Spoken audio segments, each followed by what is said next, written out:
Vocês estão me vendo e no cantinho da tela e estão vendo o slide, certo? Por favor, digam que sim. Beleza, show de bola. Então, vamos lá. Meu nome é Lucas, que nem eu falei para vocês. Eu trabalho na Microsoft como Cloud Advocate. Se vocês quiserem falar comigo, vocês podem estar em contato nesse e-mail aqui que eu estou passando aqui embaixo. Eu também sou um Google Developer Expert, que é um prêmio da Google para desenvolvedores que compartilham bastante conteúdo. Então, eu tenho bastante coisas no chat, por exemplo, no chat, eu acabei de ver aqui a mensagem para enviar pelo chat, no meu blog e tudo mais. Se vocês quiserem acessar, todas as minhas redes sociais estão no meu site aqui, nesse link, e no meu Twitter também. Então eu coloco bastante conteúdo, bastante textos, bastante coisas que eu produzo e tudo mais nesse link do Twitter e também nas minhas redes sociais. Além disso, os slides dessa talk eu vou colocar elas no meu Twitter também. Eles já devem estar lá porque essa talk eu dei ela especificamente, acho que semana passada. Então esses slides vão estar lá, mas eu também vou mandar os links para vocês aqui. Então tá por lá, beleza? Então qualquer coisa vocês podem me chamar em qualquer rede social.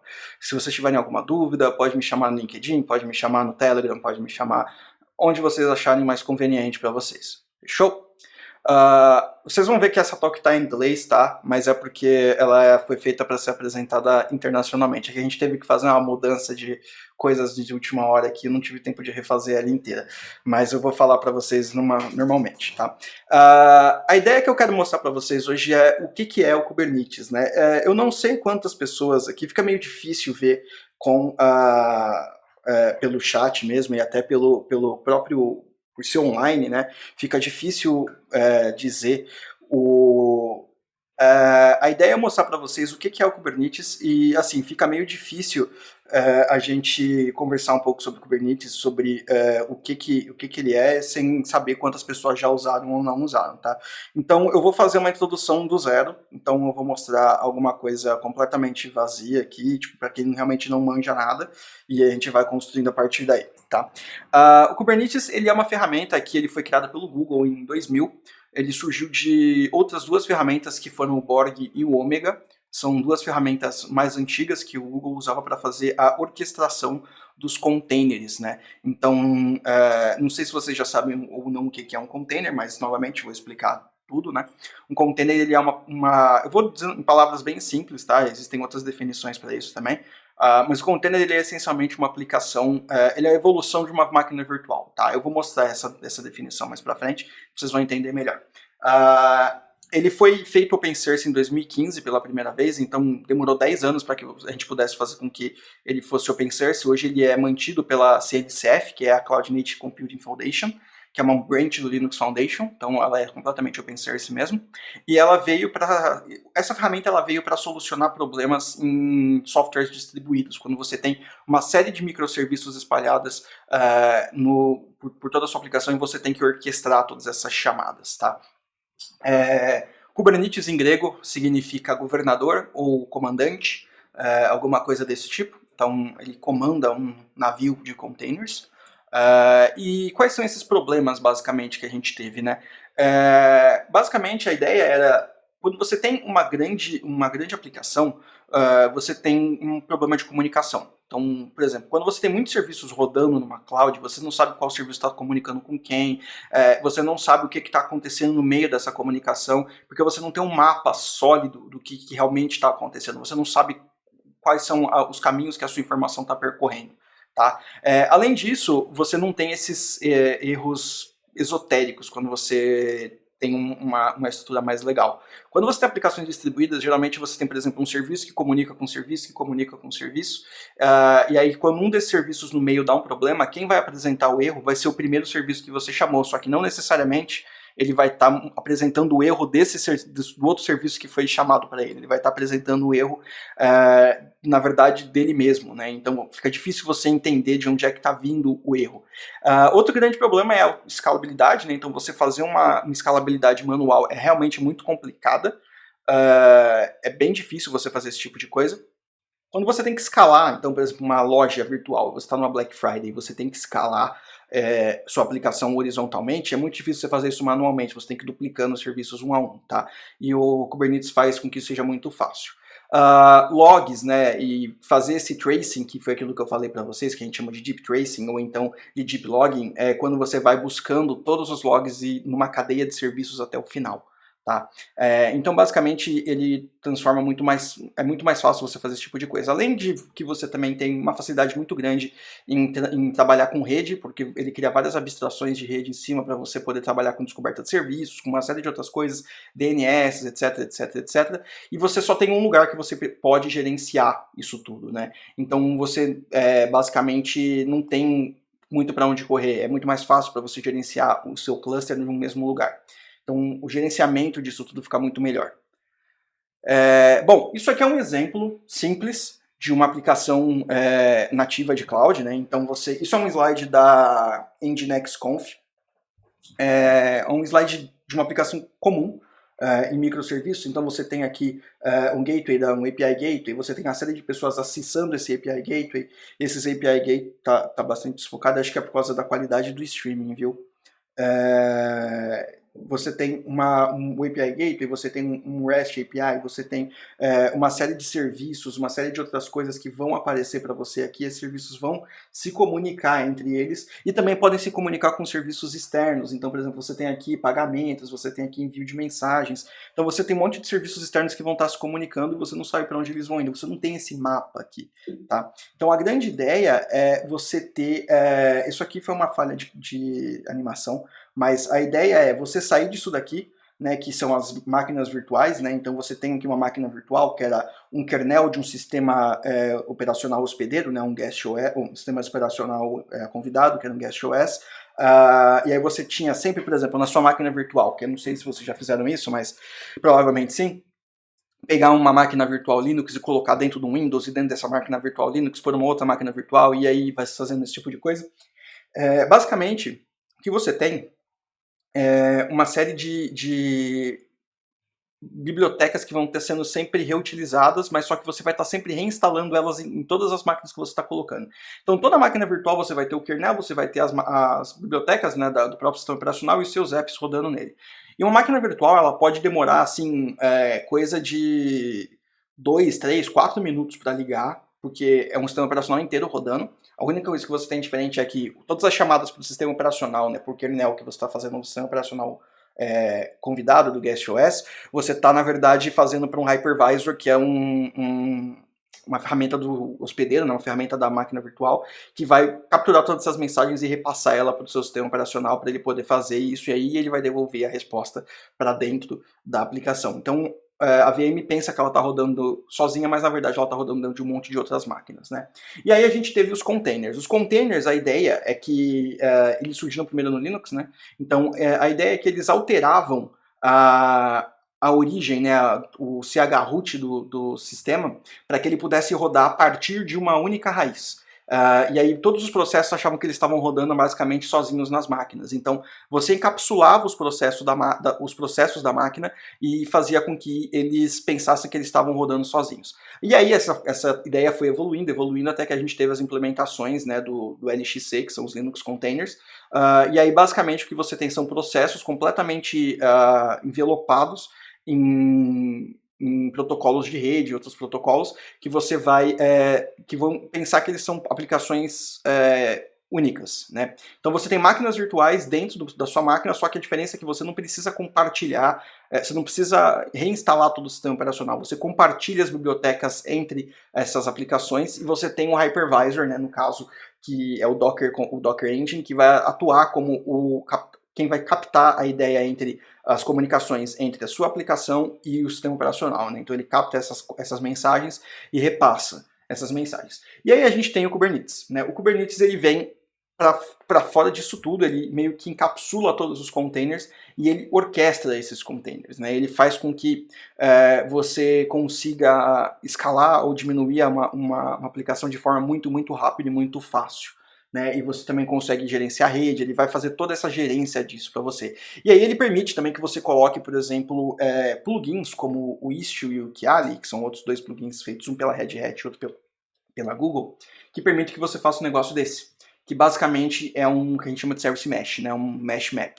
Então, basicamente, você tem uma série de serviços que vão estar sendo monitorados e você sabe exatamente o que está vindo de um para o outro e você tem um mapa de que está se comunicando com o que automaticamente, tá? Isso é feito pelo Kiali. Bom, como isso funciona, né? O Kubernetes ele é feito em clusters, tá? Então a ideia é que você não tem uma única máquina, você tem uma série de máquinas. A ideia dos containers, né? A grande vantagem dos containers é que você podia colocar uma série de containers, tipo um monte de containers dentro de uma máquina, porque eles são muito leves. Geralmente um container pesa entre 200 e 400 mega e eles sobem muito rápido. Você demora tipo 3, 4 segundos para subir um container, em vez de 2 minutos, que não é uma máquina virtual. Então a ideia é você colocar o máximo possível de containers numa mesma máquina. Só que uma hora essa máquina se esgotar. Então você cria uma nova máquina e estende essa primeira máquina. Então isso vira um cluster, né? Então você tem um nó master, né? Um nó mestre, e você tem uma série de nós que a gente chama de worker nodes, que são onde você vai rodar suas aplicações de verdade. Dando um zoom para dentro do nó mestre, dentro do mestre você vai ter uma série de servicinhos que vão rodar, tá? Então, o primeiro deles vai ser, por exemplo, o scheduler, que é o que vai marcar assim, putz, essa aplicação aqui vai ter que ser rodada nessa máquina porque a outra já está cheia. Ele que vai fazer essa gerência. O servidor da API do Kubernetes, porque ele se comunica, né, com você, com o operador, através de uma API REST, baseada em JWT. Então é super simples, é algo que toda aplicação web uma vez já fez.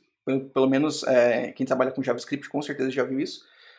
Ele tem um controlador de nó, né, um node controller, que é o que vai gerenciar os outros nós, né? Então ele vai saber, por exemplo, quando tem um nó worker node que está funcionando, qual não está funcionando, quando tem que subir um, quando tem que subir outro, quando é que ele tem que aumentar o cluster, quando é que tem que diminuir o cluster, essas coisas.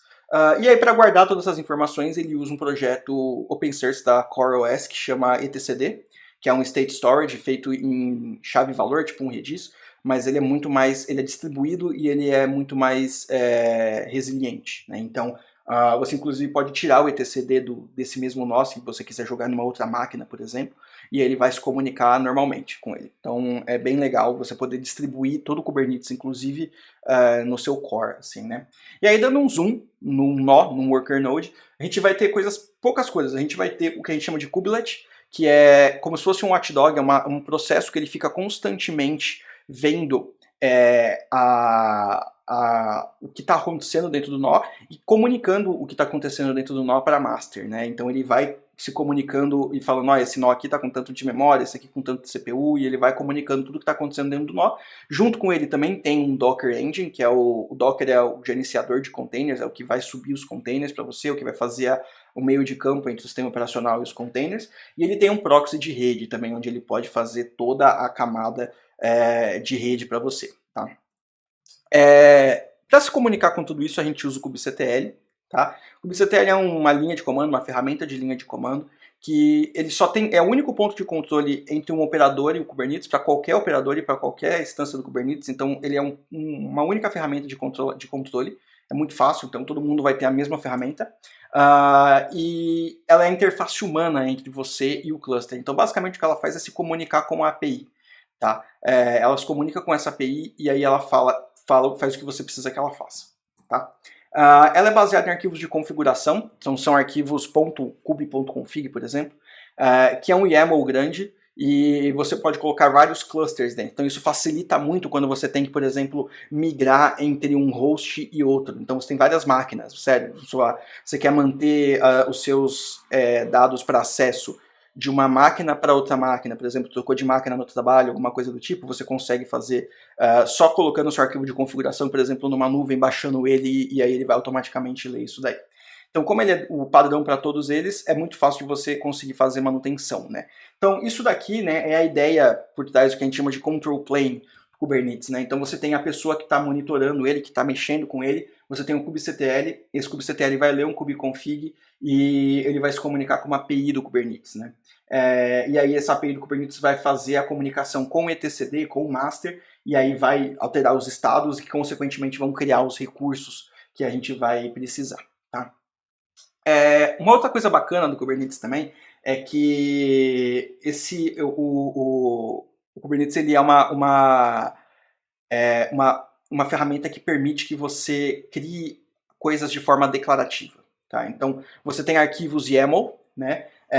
Que você consegue definir exatamente o que você precisa e você não precisa se preocupar em como você vai fazer isso, tá? Então, por exemplo, a gente tem linguagens de programação que são imperativas, né? Como o ASP, como o C Sharp, como o .NET, como o VB, como o PHP, o Node, o JavaScript, né? O JavaScript no geral, o TypeScript. E você tem linguagens de programação declarativas, por exemplo, o SQL, que você diz o que você precisa e aí ele te dá um jeito de retornar o que você precisa, tá? Então, no mesmo caso, você tem os manifestos, né, os arquivos manifestos do Kubernetes. Você diz o que você precisa e não importa como que ele vai chegar nesse resultado desde que ele crie isso tudo. Então, você declara tudo ali e ele vai fazer isso tudo funcionar para você, tá?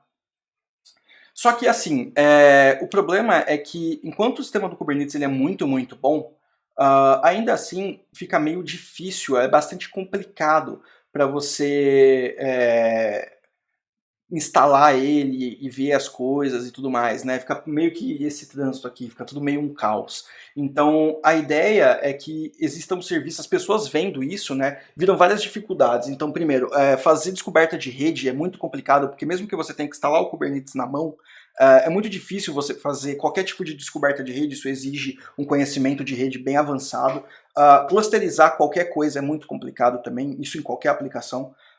Proxy é difícil também por causa de rede, DNS, tudo coisas de rede, load balancer também, coisas de rede. E aí você tem volumes, né? Como é que você distribui volumes entre um cluster, né? Você precisa de volumes de disco, às vezes um armazenamento físico, um armazenamento permanente, você precisa distribuir isso entre os volumes, né? Então uma galera chegou e falou, pô, por que eu não crio um jeito de fazer isso, né? Então surgiram os serviços gerenciados, né? Então, um dos serviços gerenciados, tem muitos serviços gerenciados, a gente tem 3 exemplos dos maiores aqui, que é o AKS da Microsoft, que é o Azure Kubernetes Service, o GKE da Google, que é o Google Kubernetes Engine, e o EKS da Amazon, que acho que é Elastic Kubernetes Service. Cada um deles tem as suas peculiaridades, tá? Eu não vou falar a fundo dos 3, eu vou falar mais a fundo do AKS, então a gente vai focar nesse aqui, primeiro. E por que mover para cloud, né? Por que não ficar num on-premise? Por que não fica num servidor, numa nuvem local, né? Bom, basicamente porque é muito mais rápido, o tempo é dinheiro, sabe? O tempo é eficiência. Então, quanto mais eficiente você for, mais rápido você vai conseguir colocar suas aplicações no ar e mais rápido você vai conseguir fazer com que elas vão para o mercado, vão para a produção, né? Então, a ideia é que você seja muito mais rápido, porque você consegue criar um cluster inteiro em, sei lá, 3, 4 cliques, é muito fácil. É muito mais eficiente, consequentemente, certo? Então você não tem que fazer esse trabalho manual o tempo inteiro de ficar criando coisas e incluindo coisas no terminal e tudo mais. Não tem que ficar dando manutenção nas máquinas, porque isso você já está na cloud justamente para isso, você está alugando essas máquinas, e você tem uma variedade muito grande de equipamentos. Então, por exemplo, você pode ter clusters no Kubernetes onde você imagina que você está fazendo um modelo de machine learning ou alguma coisa do tipo, onde você precisa de GPUs. Vamos supor que no seu on-premise você não tem uma GPU, então você não tem como alocar esse trabalho para uma GPU. Então, numa cloud você teria, né, SKUs ou VMs que você já tem essa GPU pronta para funcionar, e você pode alocar ela dentro do seu cluster normalmente, né? E por que a gente escolhe o AKS e não, por exemplo, outros serviços, tá? Existem várias razões pelo que eu acho, principalmente pessoalmente acho falando. Desde antes de eu trabalhar na Microsoft, eu já gostava muito do AKS. Uma das coisas que eu acho muito legal nele é que, por exemplo, ele é muito simples, ele é muito direto ao ponto. E ele evoluiu muito ao longo dos anos, assim, tipo, eu comecei a usar o AKS quando ele era alpha, era realmente inutilizável, então, tipo, era bem difícil de usar ele no início. Depois que ele passou para o beta, ficou muito, muito melhor, e agora, já há uns 2, 3 anos no mercado, ele está impressionante, está muito legal. Você não paga pelo NoMaster, que a Amazon, por exemplo, você faz o deploy de toda a infraestrutura do Kubernetes automaticamente só. O EKS, na verdade, é o gerenciador do control plane para você, mas ele faz um deploy de um nó mestre e você tem que pagar por esse nó. Então, no AKS você não tem isso, por exemplo. Você tem ferramentas de roteamento para dentro e para fora da aplicação já automáticos, então existe um add-on que eu vou mostrar para vocês que chama HTTP Application Routing, então é muito legal, que você pode tipo, criar um site e fazer com que ele vá para a internet em minutos. Você tem autoscale de cluster, que eu não vou mostrar hoje, mas que existe também. Isso existe para todos eles, vocês podem pesquisar, são ferramentas externas, às vezes até open source. O monitoramento dele é nativo, então isso para também qualquer um, todos os monitoramentos na cloud são praticamente nativos. E você tem um conceito que chama Virtual Nodes, que para mim é o mais legal de todos. Então vamos imaginar a seguinte situação. Você tem lá uma loja virtual, certo? E você já está usando o seu cluster no Kubernetes. Então você tem aqui um nó do Kubernetes, e dentro desse nó você tem aplicações. Tá? E essas aplicações elas vão escalando automaticamente conforme vai aumentando a sua demanda, né? Então você vai começando a ter uma série de aplicaçõezinhas que vão aparecendo, né? Eles vão escalando, só que você tem que pensar que na verdade você só tem esse espaço disponível, né? Você tem esse quadrado inteiro disponível aqui. E esse tamanho que você tem aqui de aplicação, é o máximo de containers que você consegue colocar dentro dessa máquina. Se ele chegar no máximo, e vamos supor que você tenha, né, na sua aplicação, no seu cluster, um autoscaler, e ele vai escalar automaticamente, vai criar um novo nó, tá? Criar um novo nó envolve você criar uma nova máquina virtual real. Então, não é um container, não é um outro negócio, é uma máquina virtual mesmo. Então, ela demora para subir. Você está alocando um serviço de rede que é uma máquina virtual de verdade, né? Então, você tem que fazer esse processo, né? E demora uns minutos. E a sua aplicação está escalando loucamente, está recebendo 1 bilhão de requisições, você vai cair, né? Não tem o que fazer. Então, para você não ter que ficar esperando essa escalabilidade, existem uma coisa que é muito interessante, são os Virtual Nodes.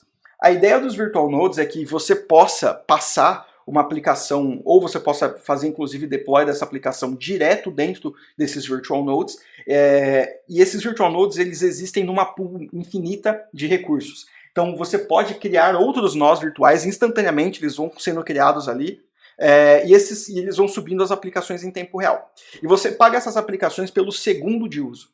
Então, conforme você for utilizando, vamos supor que você tem uma aplicação aqui que seja um gerenciador de fila. Você vai monitorar uma fila, uma fila de mensageria, e aí você vai receber as mensagens e ele tem que escalar para cada mensagem que receber, ele processa uma. E aí logo em seguida ele morre. Mas esse processo demora tipo assim, 2 segundos. E aí, cara, tipo, você vai colocar isso daqui no ar, vai chegar no limite dos nós, mas aí você não vai conseguir escalar, você tem que jogar isso pro Virtual Node. Aí o Virtual Node ele começa a fazer o processamento, dura 2 segundos, você vai pagar tipo assim, frações de 1 centavo por processamento. Sabe? Então é algo muito mais vantajoso, porque você está usando por pouco tempo. E você não tem um limite, você vai liberar todo esse espaço que você tem aqui para você poder usar um pool infinito de recursos, tá? E aí, se você não quiser, depois você pode fazer uma troca, né, sair dos Virtual Nodes e voltar para o auto-scaling depois, tá? E aí voltar para os nós normais, quando o seu nó estiver no ar. Tá? Eu vou fazer uma demo para vocês, mas eu vou passar esse slide para mostrar para vocês os issues, que são os problemas que a gente tem, que já são conhecidos das coisas. Então, você não pode limitar recursos, nem fazer um request de recursos, você não pode falar, essa aplicação aqui vai usar tantos megas de RAM, tantos millicores de CPU, porque ele não vai deixar, você vai receber um provider error, tá? Você também tem alguns problemas de rede, então nessa demo que eu vou fazer para vocês vão notar que a aplicação que eu for subir no nó normal, eu vou acessar ela para mostrar para vocês, demonstrar também o HTTP Application Routing, mas os Virtual Nodes eu não vou acessar, porque eu preciso de uma outra regra de rede para poder acessar esses nós, tá? Bom, e aqui tem algumas referências, se vocês quiserem tirar uma foto, fazer um print, alguma coisa, eu vou deixar elas aqui por um tempinho. Tudo isso daqui são referências gerais para tudo isso, tá? Então, sobre Virtual Nodes, sobre o AKS no geral, sobre o Kubernetes, sobre tudo que vocês precisarem ver, então tá aqui, tá? Inclusive, quem quiser aprender mais e ir realmente mais a fundo,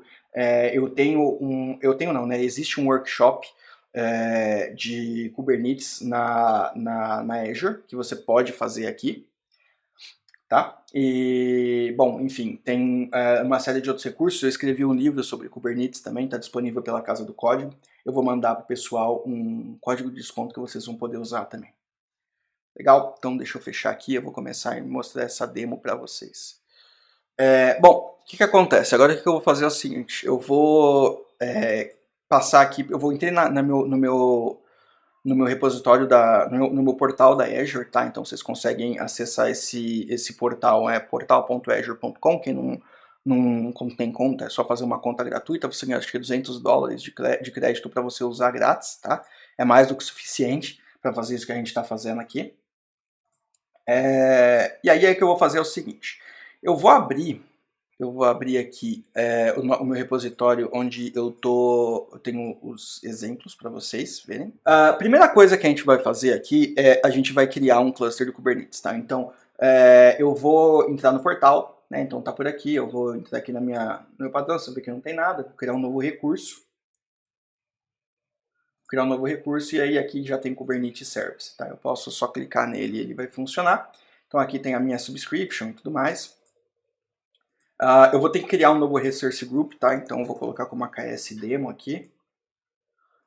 E vou dar meu nome aqui, que eu vou chamar esse daqui de 8SD.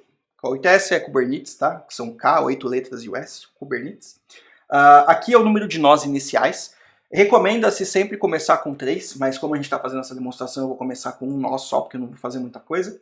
E eu vou alterar o tamanho da máquina também, porque eu não quero que ela seja uma máquina muito grande. Vocês podem ver que aquela variedade de máquinas que eu falei para vocês é daqui, tá? Então, imagina, eu tenho uma série de máquinas que eu posso colocar aqui, e eu tenho todo tipo de máquina que eu posso utilizar. Então, aqui tem máquinas com GPU, máquinas com uma série de coisas. Como a gente está fazendo uma demo, eu vou colocar na mais barata, que é essa B2S aqui. Aí aqui, por exemplo, posso criar uma outra node pool, então eu posso falar, eu quero máquinas que tenham Linux no meu cluster, eu quero que tenham máquinas com Linux e também máquinas que tenham Windows. Aí eu venho aqui, adiciono uma nova e coloco uma outra máquina com Windows aqui dentro, tá? Eu vou ativar os Virtual Nodes, que é o que eu quero montar aqui. E aí eu vou, bom, aqui eu não vou mexer em nada.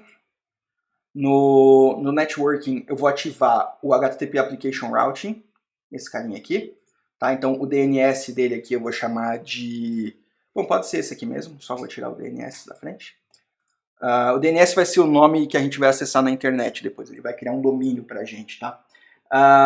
E aí aqui as integrações eu não vou fazer nada, porque são integrações com gerenciamento de containers, monitoramento. Então eu posso, por exemplo, integrar com um container da Azure, e aí ele vai baixar dos registros dos container registries da Azure, direto.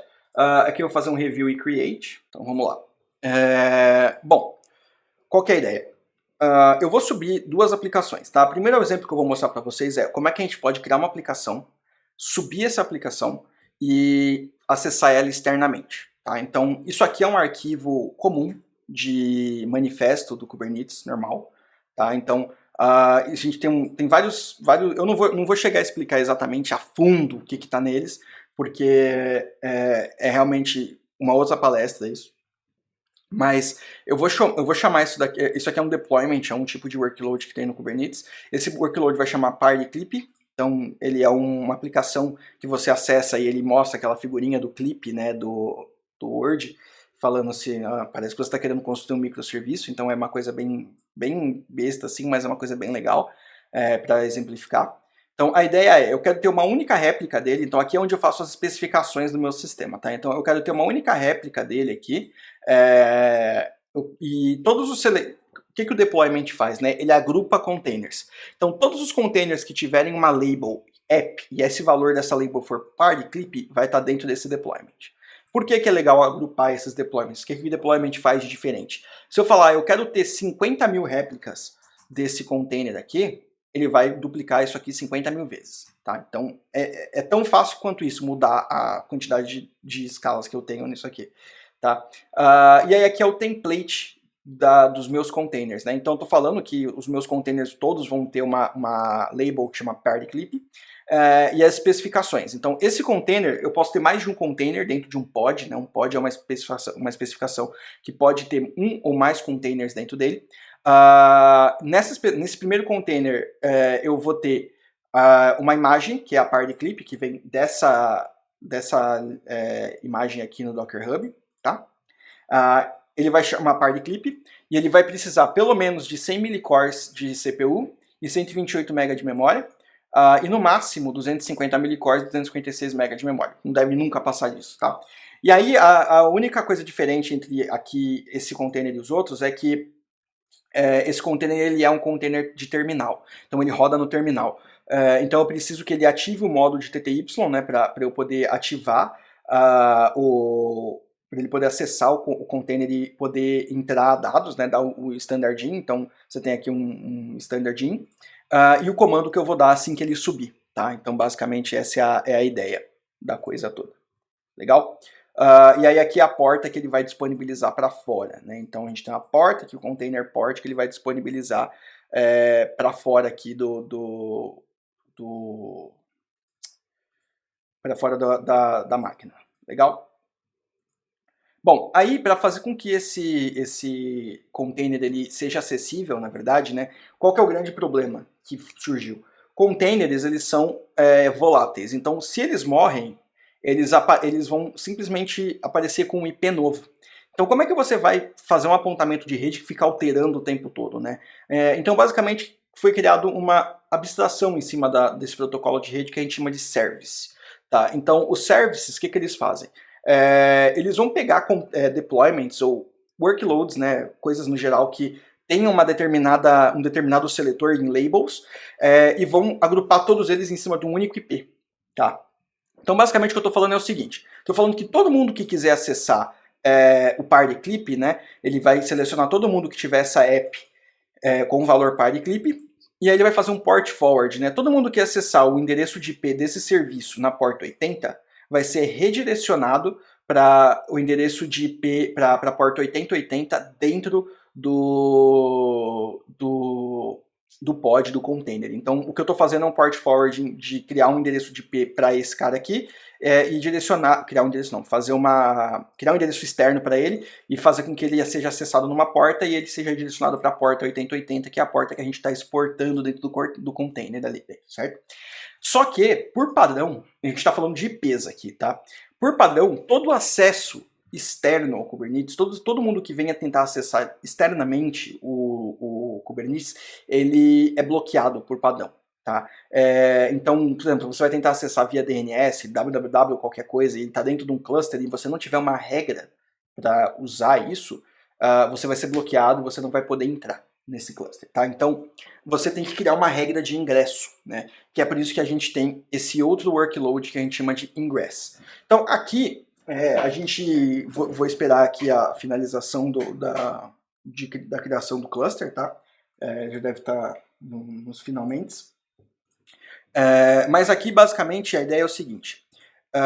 O HTTP Application Routing, que é um add-on, né, um plugin que você instala na Azure, que a gente ativou aqui agora há pouco, ele permite que toda vez que eu criar um novo ingress, toda vez que eu vim aqui criar um novo desse, ele vai criar um proxy reverso, né, no geral. Então ele vai criar quando eu criar um ingress, ele vai detectar, putz, criou um ingress aqui. Então ele vai ter um Nginx no fundo, que vai atuar como um proxy reverso. Ele vai criar um novo server dentro desse proxy reverso.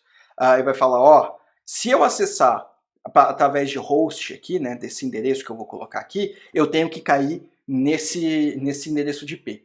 Então ele vai permitir que a gente crie regras de acesso como se fosse um API Gateway automaticamente. Então ele vai expor isso automaticamente para a internet, tá?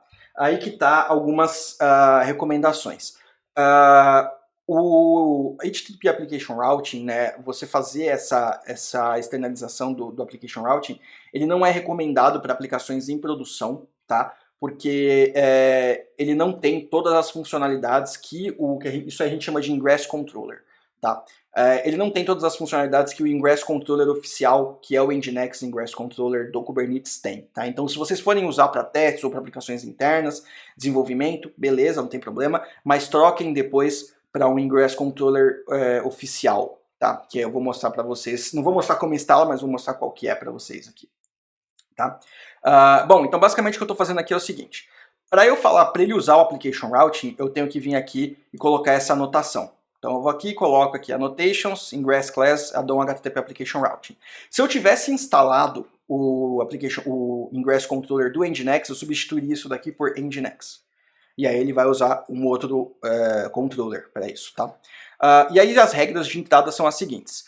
Todo mundo que bater nesse diretório barra, nessa porta, todo mundo que bater nesse diretório barra, nesse DNS, vai ser redirecionado, e for HTTP, né, porque isso aqui pode ser TCP e tal, pode ser outras coisas. Todo mundo que for HTTP e bater nesses diretórios, ele vai ser redirecionado para esse serviço nessa porta. Então ele basicamente vai fazer um forwarding. Então ele vai falar, se você entrar nesse DNS, eu quero que você seja redirecionado para esse serviço, que é o endereço de IP, nessa porta. Aí o serviço vai falar, opa, alguém entrou nesse endereço de IP, nessa porta aqui. Porta 80 vai para qual porta? Ah, vai para 8080. Então ele vai mandar para o container na porta 8080, que é a nossa aplicação. Então você tem esses caminhos de rede, assim, que é muito mais fácil do que você vai fazer isso tudo na mão. Tá? Bom, acabou aqui de fazer a criação. Deixa eu passar aqui para o lado para mostrar para vocês. Então, os deployments estão completos, tá? Eu vou sair daqui. E aí aqui a gente tem o nosso serviço já criado. Então, é uma coisa super simples, direto ao ponto. Então, aqui eu tenho node pools, eu posso vir aqui e aumentar o número de nós que eu tenho, por exemplo. Posso aumentar dar um upgrade no Kubernetes, tá vendo? Tocar a versão dele. Eu posso escalar os nós, então aqui só tem uma máquina, eu posso, aqui como no caso tá pequena, né? Ele suporta múltiplas node pools, então tá beleza, não preciso fazer isso, mas se você tivesse desativado, eu poderia aumentar e diminuir isso daqui, legal? Então a gente tem uma série de outras coisas aqui, então local process com Kubernetes, você tem networking, então aqui é a parte do HTTP Application Route, onde você vai ver onde estão as coisas, você tem aqui as métricas do serviço, tá? Então, tudo que ele está fazendo, você tem as métricas dele aqui. Então, vamos supor, número de pods. Aqui não vai ter nenhum pod pronto aqui. Tem 16 pods prontos, mas tudo bem. Vamos por... Nossa. Uso de CPU. Tá vendo? Aqui ele acabou de criar aqui, então provavelmente não deve ter muitas métricas no momento. Mas olha, ele já tem aqui algumas... Aqui no finalzinho, a média de 185 milicores. Beleza? Então você tem uma série de coisas que você pode fazer por aqui, tá? Você pode fazer outras coisas também, existem criar logs customizados e tudo mais. Mas o que a gente está interessado não é isso. Quando você cria um AKS, ele vai criar 2 resource groups para você. O primeiro foi aquele que eu criei, então ele só vai ter o Kubernetes aqui dentro, e a VirtualNet que ele criou para esse serviço. E ele vai criar um outro, que é esse MC underline qualquer coisa, que aqui é onde ele vai colocar todos os recursos que ele alocou na Azure para você poder criar essa máquina, né, para você poder criar esse cluster. Então, o que ele alocou para mim? Ele alocou um endereço de IP público, né, para o meu cluster, ele alocou também um security group nele, para ele poder acessar a internet aqui e tudo mais. Ele alocou um scale set para poder aumentar e diminuir, fazer node pools. Uma zona de DNS, que é a parte importante, porque a zona de DNS, vocês podem ver que é esse endereço aqui, né? E3, E7, papapá, isso aqui muda o tempo inteiro. Então eu vou copiar isso aqui é um DNS, cara. Você pode vir aqui e adicionar um novo record set, por exemplo, e aí pode ser um CNAME, pode ser uma série de coisas, mas o mais interessante pra gente no momento é que isso daqui seja colocado aqui, tá? Então eu vou poder acessar minha aplicação através dessa URL depois que ela estiver publicada. Tá, então eu vou dar OK aqui, não quero fazer nenhuma modificação. E aqui tem um load balancer e tudo mais. O load balancer, por exemplo, ele é o nosso proxy reverso. O endereço de IP do proxy reverso é o endereço de IP do load balancer, que é esse endereço de IP público aqui que ele acabou de criar pra gente. Tá? Tanto é que, deixa eu ver se eu consigo acessar para vocês aqui, verem como é que vai acontecer. Se eu acessar errado... isso aí. Se eu acessei errado, ele vai me dar um 404. Deixa eu acabar aqui. Se eu acessei errado, ele vai me acessar um 404 daqui. Então eu vim aqui, né, copiei o endereço de IP público do pessoal e simplesmente colei aqui. Né? Então ele vai acessar aqui um 404, porque não tem nada criado, não tem onde ele vai mandar. O proxy não sabe para quem que ele tem que mandar. Então ele dá um 404. Legal? Então vamos criar nossas aplicações. Como é que a gente cria as aplicações? Bom, isso é bastante simples. Na real. Então o que eu vou fazer é o seguinte, eu vou trocar a tela daqui a pouco. Agora o que acontece? Vocês podem ver que eu setei aqui a minha subscription, eu vou estar usando a ferramenta de linha de comando da Azure, tá? O que eu quero fazer eu quero pegar, vocês podem ver que eu tenho um kubectl, o kubectl meu é o K, a letra K, então minha letra K, eu posso pegar os contextos, né, que eu tenho instalados, então você pode ver que isso aqui são todos os meus clusters, tá? Então aqui é um outro cluster que eu tenho, então eu posso ir alternando entre esses clusters, é bem interessante. E agora eu quero um novo, né? Então a Azure ela tem uma ferramenta de linha de comando que é o AZ, eu posso falar, eu quero um AKS, certo? E eu quero pegar as credenciais, né? Vamos fazer um group list aqui rapidinho, só para ver se eu consigo achar ele. O que aconteceu é o seguinte, fiz o login aqui, agora tá certinho, então eu vou listar todos os meus grupos, né? Vocês podem ver que agora eu tenho aqui listado o AKS Demo, que é o que a gente criou aqui agora. Legal? E eu tenho aqui o grupo que é o que ele criou as coisas, né? Então eu tenho alguns meus outros pessoais aqui também. E aí eu quero agora pegar as credenciais para eu poder acessar esse meu cluster do Kubernetes, né? Então eu vou pegar um AKS Get Credentials, vou pegar o nome do meu cluster, o nome do meu cluster é K8S Demo. Isso é K8S Demo.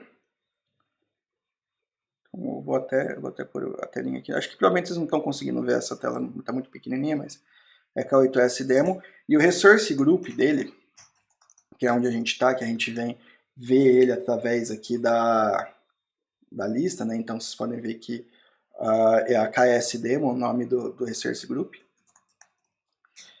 Então eu vou dar aqui um Get Credentials, ele vai ir lá buscar e tal, e vai acessar. Agora você pode ver que eu estou dentro do meu cluster certo agora, tá? Então basicamente eu posso fazer qualquer comando que eu quiser aqui. Então vamos fazer o seguinte, eu quero pegar o quanto de memória que, o quanto de CPU e coisa que meus nós estão usando, né?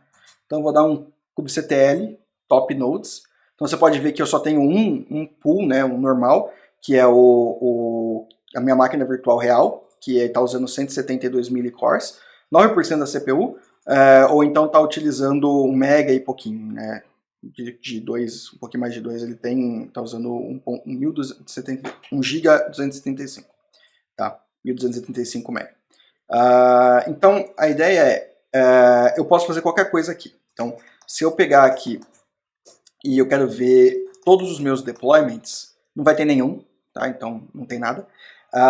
Mas eu quero fazer um deploy, eu quero pegar tudo isso daqui que eu coloquei aqui para vocês e eu quero fazer esse deploy. Então eu vou falar, kubectl apply -f /, né, do arquivo par_clip, tá? Então que é esse arquivo aqui. Então ele vai criar 3 coisas para mim. Então ele vai criar um deploy, um service e um ingress. E agora se eu vier aqui e fazer um kubectl get deploy, olha, agora eu tenho um par_clip. Então vamos ver, kubectl logs deploy par_clip.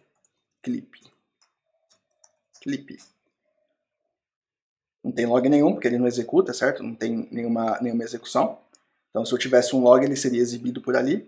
Vamos pegar uns serviços. Então, ó, eu tenho 2 serviços criados, o par_clip e o Kubernetes, que é o serviço interno deles. E eu quero pegar agora os ingresses, né?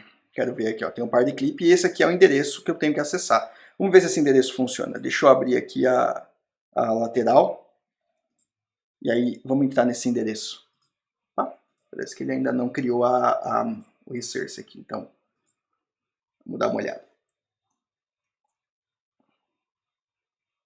DNSzão. Então ele ainda não criou aqui, tá? Ele demora uns segundinhos para criar nas primeiras vezes. Por que ele demora uns segundinhos para criar? Porque esse serviço ele ainda tem que detectar a criação do ingress. Eu até vou mostrar para vocês como vocês podem verificar isso daqui. Tá? Então você pode dar se eu vier, o Kubernetes ele tem vários namespaces, tá? Então eu posso vir aqui dar um kubectl get ns, que é o namespace. Você vai ver que tem algumas coisas aqui, tá vendo? Public, default, papapá, papapá. Eu quero pegar o que está no kubesystem, tá? Então eu vou colocar aqui, eu quero todos os deployments que estão no namespace kubesystem. Aí você vê que tem esse HTTP Application Routing aqui, tá vendo? Que é o que está usando de fato para poder fazer esse roteamento HTTP aqui. Então eu quero pegar, por exemplo, os logs desse carinha aqui, nkubesystem. Então vocês podem ver que aqui, ó, ele criou, então o tipo de serviço foi criado, né? Então, ó, default name par_clip foi atualizado, então ele foi aqui criado e atualizado, ele já pegou a definição dele, vamos ver se ele fez a atualização lá, ainda não, demora um pouquinho. Qual que é a diferença que ele faz? Ele atualiza o serviço aqui, tá? Deixa eu só confirmar se eu deixei isso aqui como HTTP Application Routing. Ele cria o serviço aqui e se comunica com a Azure. Às vezes essa comunicação demora alguns segundos para acontecer, às vezes ela demora um pouquinho mais, como vocês já viram aqui, não é algo que é necessariamente muito fácil de prever, tá? Então aqui ele pegou a identificação, o evento que criou o meu ingress, tá vendo aqui? Legal.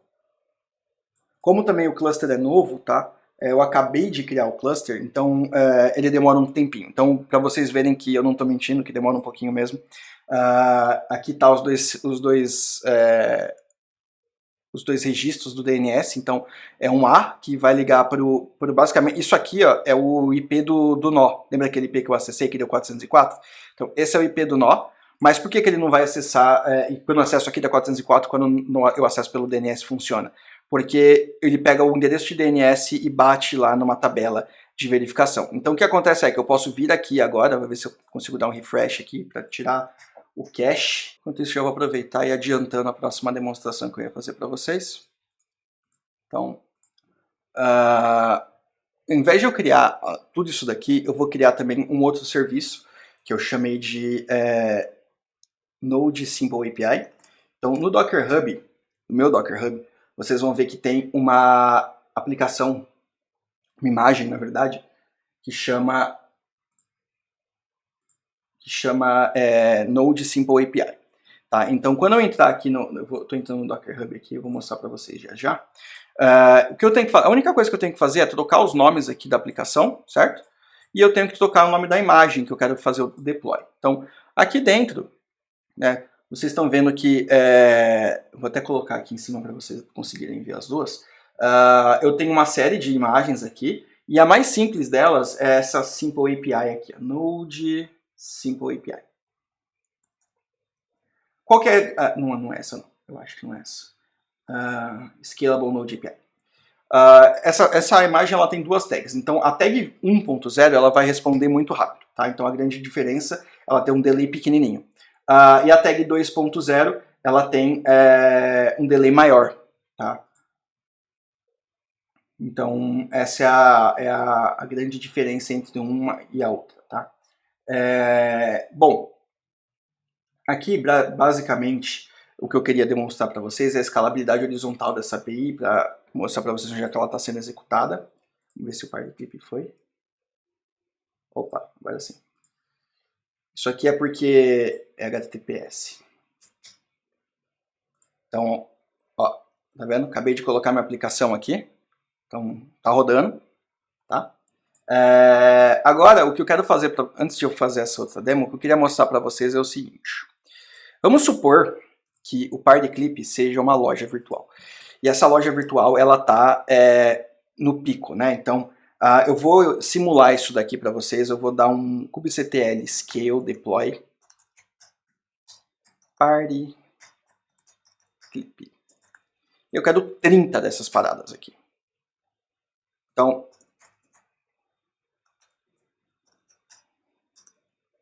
vou fazer assim e deploy -w. Então vocês vão ver que tem 7, dos 30 que eu pedi, ele só criou 7. E aí eu falei, pô, mas que droga, né? O que está acontecendo? Tá tudo aqui, alguns estão running e outros estão pending. Por que estão pending, né? Vamos ver aqui o que rolou. Então eu vou vir aqui, vou limpar a tela um pouquinho, e vou descrever isso daqui. Eu quero ver o que aconteceu, porque ele faz um registro dos logs, né, do que está acontecendo e dos eventos que aconteceram. Aí eu falei, pô, nossa, deu um fail aqui no scheduling, né? Por quê? Porque um dos nós estão indisponíveis, não tem CPU. Lembra que eu falei para vocês que você precisa ter CPU, você precisa ter recursos de sistema para que isso funcione? Então essa é a ideia.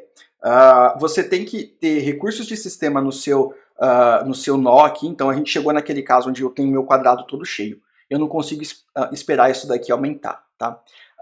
Então o que eu quero fazer? Bom, eu quero que, como essa aplicação ela é simples, ela vai só rodar e vai processar algumas mensagens, eu não quero mais que isso esteja aqui, né? Então o que eu vou fazer? Eu vou deletar, delete, eu vou deletar o deploy inteiro, não quero mais. E eu quero deletar também o ingress, que eu acabei de criar, então ele já não vai estar mais acessível. E o serviço também. Então, provavelmente, agora que eu não entrar, back-end aqui, 404. Então, se vocês forem ver, agora ele já não acessa mais. Legal? Bom, então, apaguei minha aplicação. Agora eu quero mostrar para vocês isso daqui. Ó. A mesma coisa, tá? A única coisa que eu não tenho um serviço e eu não tenho um ingress aqui. O que mudou foi que não mudou a imagem, não mudou o comando, não mudou a porta, não mudou nada. A única coisa que mudou foi isso, esse carinha aqui. Ó. Então, quando eu tô falando aqui especificamente para ele, ó, eu quero que você selecione só os nós que tenham essas tags, que é Kubernetes Role Agent, que seja Linux e tem um type virtual kubelet, tá? Vamos dar uma olhada aqui. Get nodes. Então, ó, eu tenho aqui os meus nós, né? Vamos descrever aqui. Será que eu consigo descrever os dois? Consigo. Então, ó, eu tenho dois nós, tá? Então, deixa eu achar qual que é qual aqui para mostrar. Vamos descrever um de cada vez que é mais fácil, né? GetNodes primeiro. Describe nodes. E aí eu vou passar esse carinha aqui para ele. E aí eu estou interessado nas labels, tá? Então, eu vou vir aqui. Cadê minhas labels? Labels. Então, eu tenho que procurar um nó, né, um dos nodes que tem essas três labels aqui. Na verdade, type virtual kubelet, que é o mais importante. Tem. Não tem. Ele tem I/O. Nossa, ele tem o OS aqui, ó, I/O, OS, Linux, então beleza. Ele casa com esse carinha aqui. O role dele é agent, então ele também casa. Só que ele não é um type virtual kubelet, então ele não vai acontecer nada. Então vamos ver o outro, né, que é o virtual node. Então eu vou dar um describe nodes e vou colocar aqui o meu ACI Linux. Legal? A gente vai aqui, sobe um pouco, type, virtual kubelet. Então ele está batendo aqui com type, bate com o role, que é agent, bate com o OS, que é Linux também. Então show de bola, ele vai criar e vai funcionar. Legal? Bom, então quando eu criar esse carinha, ele vai olhar nos nós e vai falar, bom, esse nó ele bate com isso tudo? Bom, então ele vai criar aqui no Virtual Kubelet, e aí tem algumas tolerations que eu não vou esperar, eu não vou explicar isso aqui para vocês agora, porque é bem mais complicado de explicar isso aqui em pouco tempo. Tá? Então a ideia é, eu vou fazer um deploy, então eu vou dar um apply, -f, e eu quero que seja o vnode, tá? Então você vai ver que ele vai criar aqui, então eu vou dar um kget deploy, então tá aqui já, né? Ele não subiu ainda, o pod ele tá criando a máquina. Então assim que ele estiver disponível e mandar para o que a gente está fazendo aqui agora é o seguinte, né? A gente está criando do zero um virtual node, tá? Então o virtual nodes, ele demora um pouquinho, que é o que a gente chama de cold start. O Virtual Node, ele usa, por baixo dos panos, ele usa um serviço da Azure que chama Azure Container Instances. Tá? Esses Azure Container Instances são, na verdade, containers próprios que você vai estar utilizando para poder criar, como se fosse uma pool gigante de containers. Tá? Então tá criando ali, ó, creating. Vou pegar o nome, vou até mostrar para vocês se eu consigo fazer uma descrição aqui. Pods. Então, successfully assigned, tá vendo? Ele passou para o Virtual Node, então ele já está no Virtual Node, tá? Ele está executando no Virtual Node. Eu não criou. Assim que ele for criado, isso aqui vai me mostrar uma mensagem aqui, certinho. Então, até vou voltar para cá. E aí, voltando na imagem, o que eu vou fazer é, eu vou mostrar aqui essa Scalable Node API aqui para vocês. Tá? Vou mostrar como é que ela funciona. Tá? Então eu vou terminar esse exemplo e aí a gente já faz o deploy automaticamente nela aqui na nova versão. Tá? Legal? Então ele está executando agora. Bacana? Então eu não vou acessar isso aqui no browser porque ele não vai funcionar, mas eu vou escalar isso daqui. E agora eu não quero 30 réplicas de uma vez. E eu vou pegar aqui, ó, kget deploy -w. Então, ele tem que ter 30 réplicas, tá? Então ele vai criar 30 réplicas. Pode ser que ele demore um pouquinho para criar essas 30 réplicas, então eu vou tentar explicar para vocês o máximo que eu conseguir nesse meio tempo. Hoje parece que a API está um pouco lenta, tá? Mas olha, está criando já. Então, ele já fez as requisições para tudo isso que ia acontecer e para falar como é que ele quer, né? Então, os containers vão estar subindo, você pode ver que agora foi muito mais rápido, porque ele já tem essa imagem guardada em cache, tá? Então, você viu que ele, em vez de criar 7, agora ele criou 30, tá? Eu posso criar, cara, quantos eu quiser aqui. Vamos tentar 300. Isso aqui eu nunca fiz antes, tá? Então, vai ser uma coisa interessante. Eu posso criar quantos nodes eu quiser disso daqui, tá? Que vão rodar e vão me cobrar por segundo, tá? Então, você pode ver, ó, tenho 30 disponíveis, eu quero 300, né? Ele vai fazer a requisição e aí ele vai começar a criar esses próximos nós, né? Esses próximos pods que vão ser criados ali. Então ele vai começar, 31, 32, ele vai indo lá para frente. Pode ser que demore muito mais agora, porque, né, a gente está criando 300 nós, não é uma coisa muito, muito fácil. Mas eles vão ser criados todos em paralelo, então você pode ver que eles são muito rápidos, eles sobem e descem muito rápido, assim, então, diferente de ter que ficar esperando todo um pod subir e tudo mais, ele é alocado muito rápido e todos em paralelo. Então eles vão aparecer e vão morrer de forma muito simples, tá? Então você pode ver que aqui tem, já está criando alguns aqui, né, então 44, 45, 46, e assim vai, tá? Então eu vou matar esse daqui, não vou fazer com que ele seja... vou estourar lá. Agora eu quero, você pode ver que agora eu tenho 30, né? Eu tenho 59 criadas, eu queria 3. Então ele vai começar a diminuir o número de pods que eu tenho no ar, né? Você pode ver que ele está terminando os pods, ele está matando todos os pods, ó. Todo mundo que eu criei está indo embora, todos eles.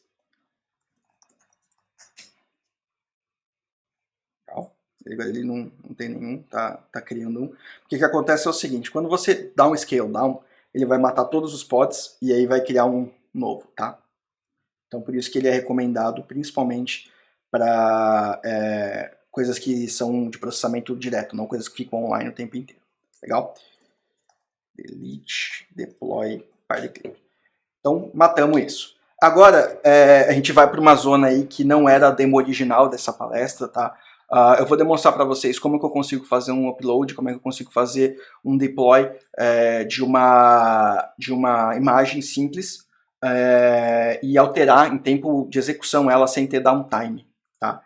Essa imagem do Node.js. Então o que eu vou fazer?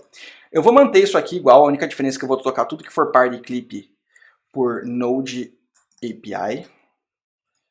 E vou tirar esse carinha daqui, colocar o nome da minha imagem. Barra scalable Node API, e aí a versão que eu quero, 1.0.0.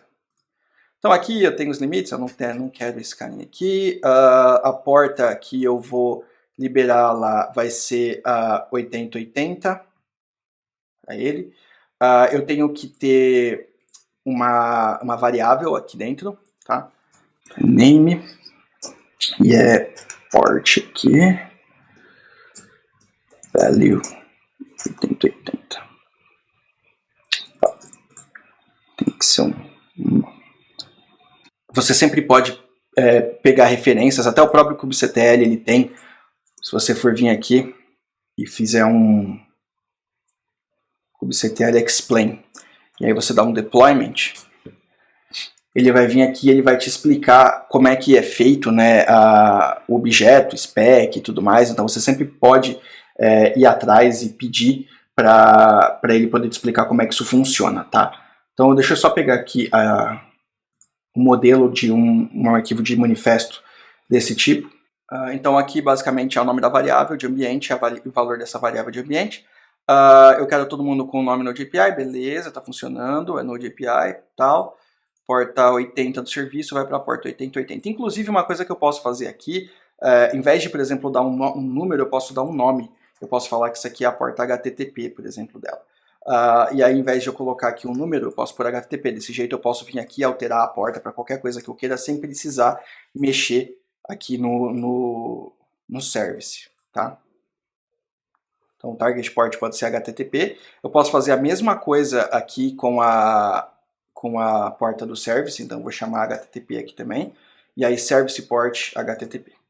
Então eu consigo fazer isso daqui e ele vai funcionar. Novamente, se der erro na estrutura, provavelmente vai ser esse a resolução da coisa, mas beleza. Então tá tudo criado, você pode ver que eu não precisei fazer muitas coisas aqui. Eu vou dar um apply, e que eu não mudei o nome do arquivo, mas beleza. Aí, ó, criou os três, show de bola. Então eu vou dar um deploy aqui, opa, kget deploy. Você pode ver que ainda tá vazio. Então ele está rodando já. Agora sim. Agora se eu rodar k logs deploy partyclip, ou não é partyclip, é Node API, você pode ver que ó, ele tá pegando os logs da minha aplicação Node que está rodando lá dentro, tá? Eu posso fazer isso aqui tipo "-f" e ele vai fazer um follow Então eu vou deixar isso aqui, eu vou dar um PIP para vocês continuarem vendo aqui, vou aumentar um pouquinho o tamanho daqui da coisa, acho que vocês conseguem.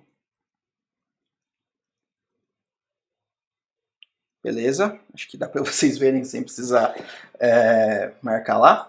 E aí agora aqui dentro da minha zona de DNS, lembra que a gente tinha o partyclip criado aqui, né? Quando eu deletei o partyclip, ele automaticamente deletou o serviço aqui, deletou as entradas, agora ele criou duas novas entradas, foi o que foi bem rápido até, no Node API, tá? Aí agora eu só preciso achar o endereço. Então o endereço vai ser esse aqui. Então, legal, peguei o endereço e vamos acessar. Então, ó, Hello World, ele tá aqui, ó, chamada de Mozilla, papapá. Então, se vocês quiserem acessar, inclusive, essa aplicação, está aqui o link para vocês verem. Show? Então, agora o que eu vou fazer? Podem acessar, podem ficar batendo aí as chamadas, não tem nenhuma restrição, podem bombardear aí de informação que vocês quiserem. Ele vai segurar, tá? Então a ideia é que eu tenha uma aplicação que seja bem resiliente, tá? Então, inclusive, por exemplo, ele está com um nó só, tá? Então, se eu vier aqui, vou aumentar um pouco para vocês verem, e fizer um scale nesse deploy, agora eu quero 3 réplicas dele. Oh, meu Deus, minha partyclip. Node API. Eu vou ter 3 réplicas e vocês vão ver que assim que as réplicas forem criadas, tá? Quando as 3 réplicas estiverem criadas, assim que vocês derem, por exemplo, um Command R, né, um Command Shift R, recarregar a página, vocês vão ver que o nome do pod muda, porque ele está fazendo um load balancer. Então ele está balanceando a carga disso tudo. Então eu posso vir aqui e ver o que a galera está fazendo de request, ó. Então tá batendo nos 3 e ele vai estar juntando tudo na mesma API para mim, tá? Agora, podem continuar acessando. O que eu vou fazer é o seguinte, eu não quero mais essa versão, eu quero editar. Eu vou editar até em tempo real aqui, deixa eu voltar. Eu vou editar essa aplicação em tempo real aqui para vocês verem, porque eu quero mostrar para vocês como isso daqui é simples. Então, ó, eu vou editar o deploy, ele vai abrir o VI para mim aqui, no meu caso. E eu quero trocar a versão, vocês podem continuar acessando normalmente, eu quero trocar a versão para a versão 2. Opa. R2. E eu vou sair. É isso, acabou. Então agora, vocês vão ver que ele está criando os outros 2 pods, ó. Então ele já está criando, ele criou os pods e aí ele começou a matar os antigos. Legal? Então agora eu tenho 3 pods rodando. E vocês vão ver que toda vez que você dá um Command R, agora ela demora um pouco para responder. Porque eu adicionei uma computação dentro dessa máquina para que ela responda mais devagar. Tá? Então, basicamente, ele vai demorar um tempinho para responder. E aí ele vai responder. Vocês não notaram nenhuma queda de absolutamente nada aqui.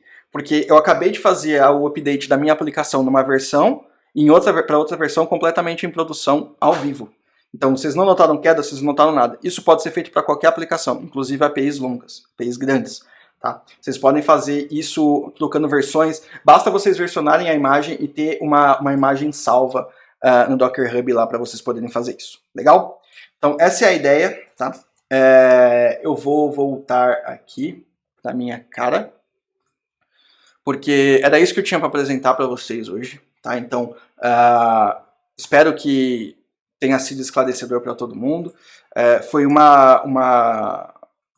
algo mais voltado realmente para o Kubernetes, para poder mostrar para vocês o que é isso e como vocês podem utilizar essas aplicações e como vocês podem tirar proveito de tudo o que o Kubernetes pode dar para vocês e como que vocês podem fazer com que as suas aplicações fiquem mais resilientes usando ele também, tá?